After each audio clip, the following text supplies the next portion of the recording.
Hello, hello. Welcome to another episode of With Open Arms. My name is Nadia. I'm Crystalyn. And I'm Renee. And today we have a special guest, baby Ephraim. You guys might remember he was in the belly the last season, but now he's here and hungry. Today we're going to be talking about religion versus reality. I've been on this walk with God for a while, and at the top of this year, God kind of let me know that, I don't need to be extremely holy and perfect to walk with Him. We spoke a little bit ago about our weaknesses and allowing God to kind of come in and step in for those, and God has been, it's been this running theme, like holy versus human. Like at what point are we allowed to love God but just be human? I feel like I've judged myself, I've judged others for having to walk with God and not being perfect. But God kind of let me know, like, I created you like this. You're not meant to be perfect. Mm-hmm. Your flaws are beautiful. And then, like, what are flaws?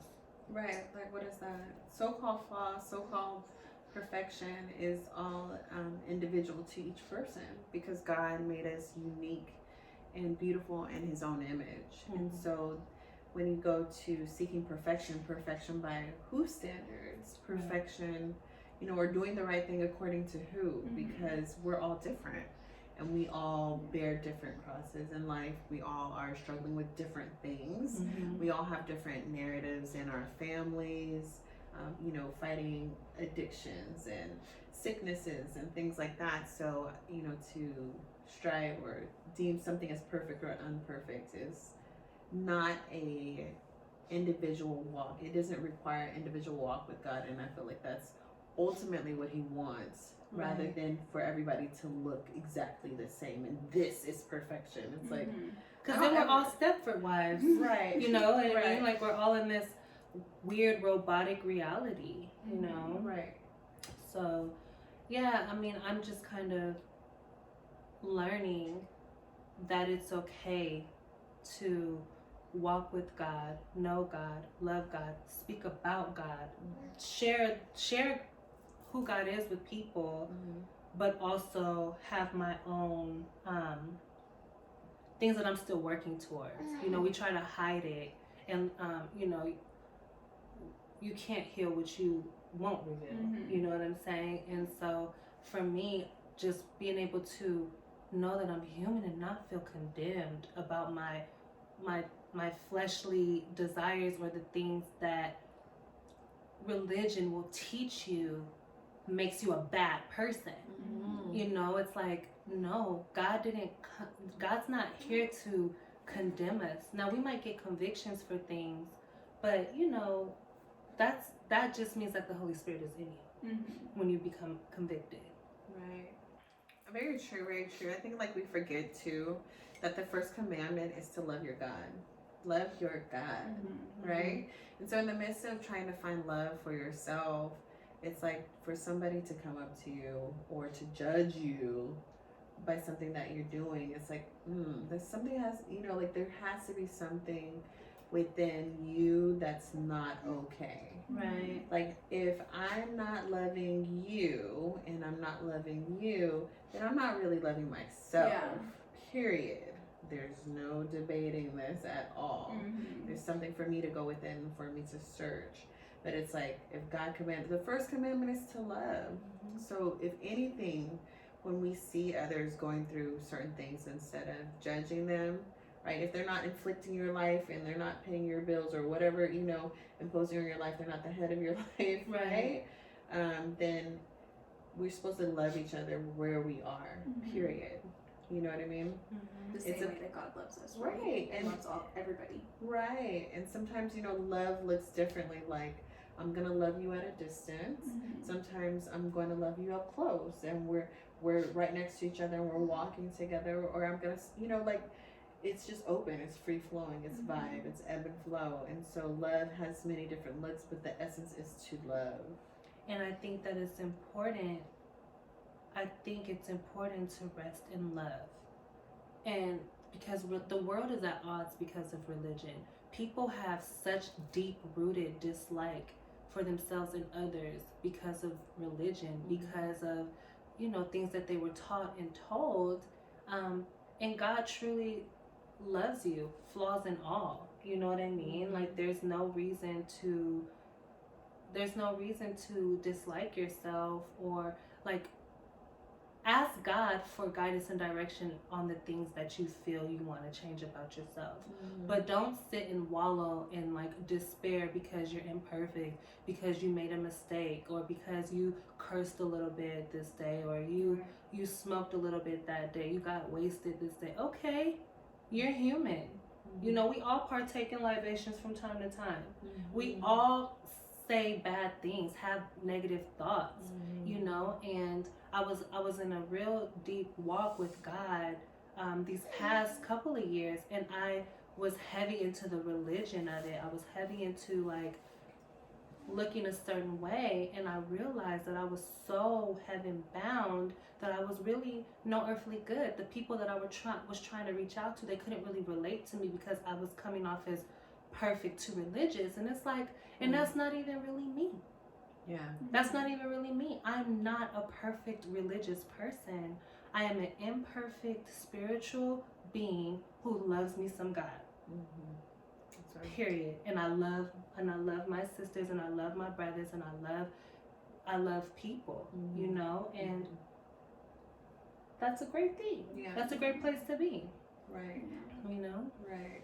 I think like we forget that God calls us to have relationship.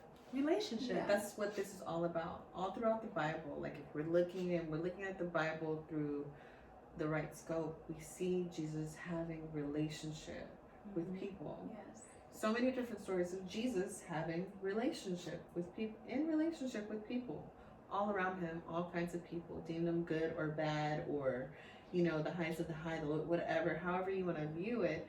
He was having relationship, and he was showing us that, you know, ultimately God sees us by heart, and that we're not ever beyond being saved.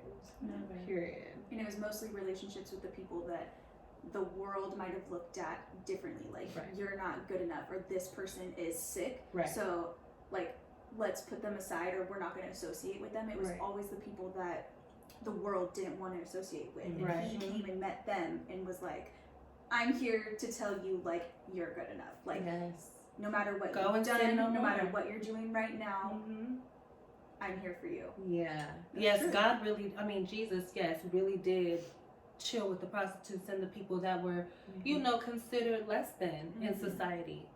And that's who we should do as people of God. Like that's what, where we should strive to be as people of God, are people who will get down there in the trenches with the people who are not as blessed as us, or you know, don't have what we have, and really make them feel important, you know, really make them feel loved.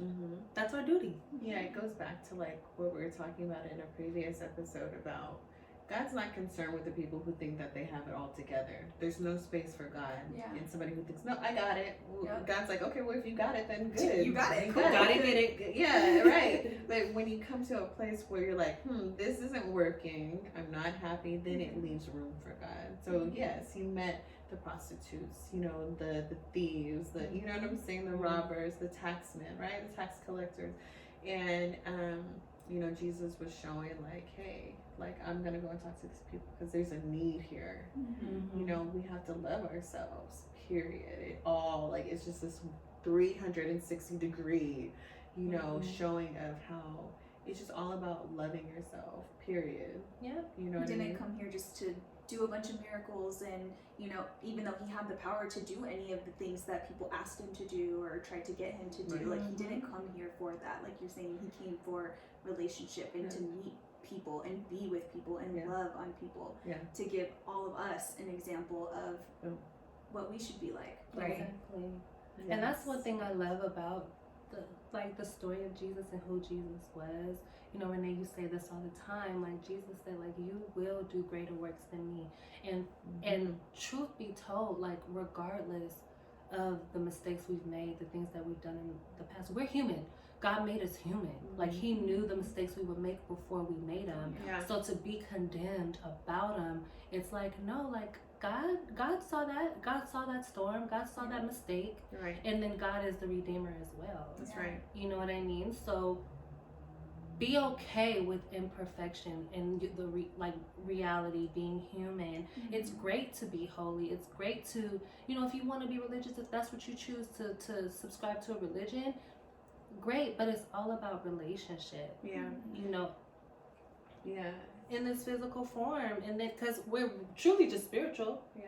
You know what I mean? But in this physical form, it's really hard. Yeah. To do and be all that they say God has called us to be. Like, yeah, he's called us to be great. Yeah. But we're human.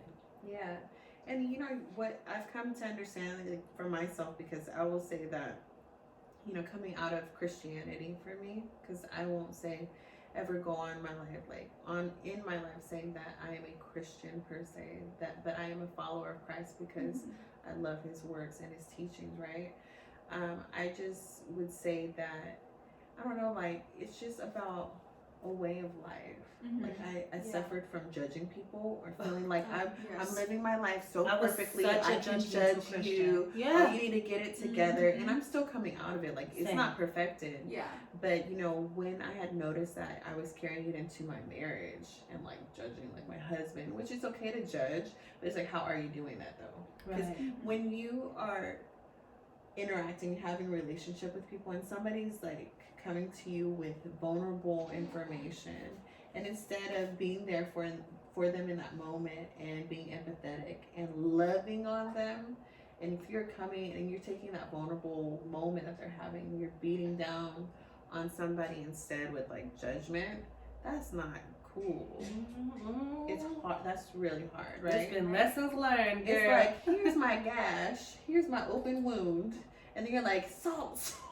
Yeah, you should feel bad, and it's like, that's not cool. I'm gonna squeeze some lemon in there. I'm gonna squeeze some lemon to that. Yeah, let me cut it open a little bit more. You know what I mean? Because and then when you think about it, are you showing them Jesus? Right. Right. No. Like, are they seeing Jesus? Right. They're seeing judgment. Judgment, and it's like, love.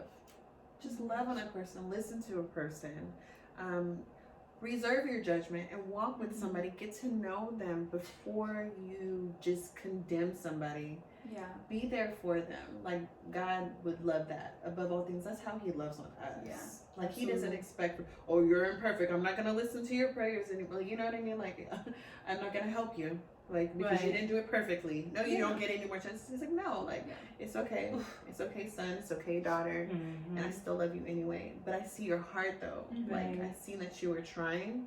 And because of that, like, I'm still going to bless you anyway. Like, hallelujah anyhow. Thank you, God. You know? And even when the enemy does try to come in and try to, like, give you thoughts of judgment or condemnation towards other people, like, something I try to do and, like, I think would help is, like, taking it, like you talked about earlier, seeing what on the inside of you is causing that, right? Because we all are just a projection of ourselves. Yeah, we treat other people, we're just projecting ourselves onto other people. So if we're judging somebody for the way that they're doing religion, the way that they're worshiping, the way that they're doing life, the way that they're treating other people, then really, like, what on the inside of me is causing me to look at you that way or think about you that way, right? Yeah, because we typically judge other people for the flaws that we have within. We see in others and dislike in others the things that we have within ourselves that we dislike within ourselves, but we like to, like, project that onto others to hide from ourselves, basically. We think that, look at you're doing that, or you're you're sitting this way or whatever, so that makes Don't me look at me. better. Yeah, Don't look at me. I'm hiding over here. Look at what they're doing over there. Yeah.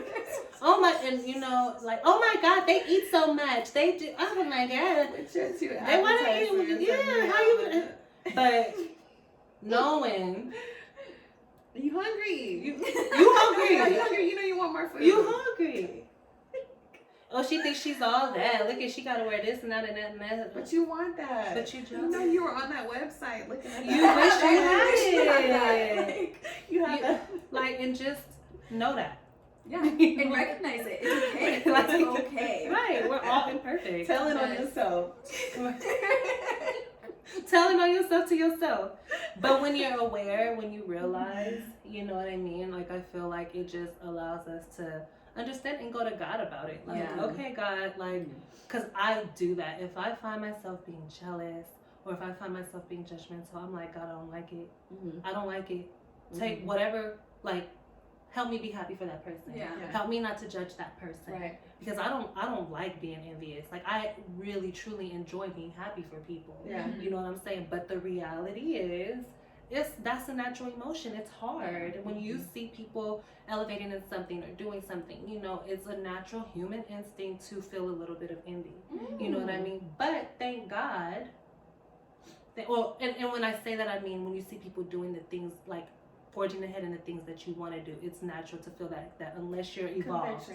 You know, unless you're evolved and you're like content, you know. So ask God, like, help me to be content, help me to be happy for this person, you know. For sure. So I know that, like, harmony, like, this is the essence, like, that my husband was talking to me about, was harmony. Like, we can build somewhere from a place of harmony. Like, yes, there are places, like, I mean, those are telltale signs. If you see someone doing good and something within you is like, you know, eating away, you're like, what is that, right? We can work at that, right? But knowing that, like, when my sister's getting ahead, that means, like, I'm getting ahead. Right. Because the problem is that we don't understand how, like, we're missing that connectivity piece. We don't bring in that judgment or that condemnation, like, cuts it off.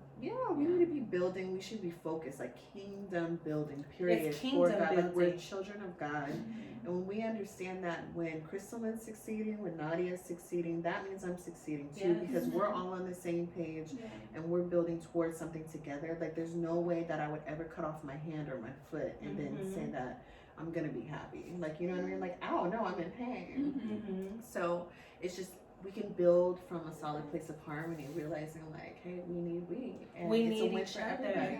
And you know, I heard a saying. It says, don't be upset when God blesses your neighbor. Just be happy he's in the neighborhood. Because that means that yours is coming. Right. Like, we were talking about, like, our friends having kids and married and things like that. And it's like, it's very, like, as a single mother, it's very easy for me to be like, where's my husband? I want more kids. I'm ready. And seeing people, like, you know, getting married, having kids. But it's like, I know mine is coming. Absolutely. I'm very, like, seeing people be happy, seeing people move into beautiful homes and love. Like, I'm like, okay, guys, something's different. Like, people are loving, people are coming together, people are in harmony and in community, you know, and that's what God calls for. Like, we are here, like, for such a time as this. You know what I mean? We're here right now for such a time as this. And the reality is, the world is at odds because of the religion, because of the differences, and that's not even what matters. What matters is love. What matters is we need we. What matters is community. You know, and you know, I definitely, I'm grateful that God is allowing me to be on this journey to find out and to be okay with not being perfect. I asked God, I said, God, I just want the truth, and I just want to be unapologetically all that you call me to be. And he said, go ahead, daughter. And I said, okay. Like, I don't have to feel condemned that I don't want to be religious anymore. You know? So that's good. Thank you guys for watching this video. Thank you guys for subscribing, for your likes, for your shares. Please share this video with anyone who can be blessed by it, okay? We love you. We'll talk to you soon. Bye. Bye.